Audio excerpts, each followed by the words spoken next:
आकाश को पुरानी चीजें इकट्ठा करने का शौक था।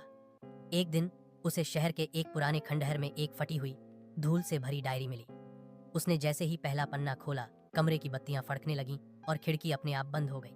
डायरी में लिखा था, अगर तुमने इसे पढ़ना शुरू किया है तो अब यह कहानी तुम्हारी है। पहली रात उसे अजीब सपने आने लगे। एक लड़की सफेद कपड़े में, बिना आंखों के, जो धीरे धीरे उसके पास आ रही थी और कह रही थी, मेरी कहानी अधूरी है।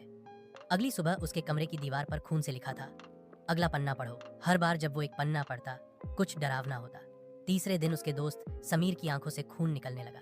चौथे दिन उसकी बहन की परछाई गायब हो गई और पांचवें दिन उसकी माँ की आवाज बदल गई। अब वो उसी लड़की की तरह बोलती थी। आखिरी पन्ने पर लिखा था, मुझे खत्म कर दो या खुद खत्म हो जाओगे।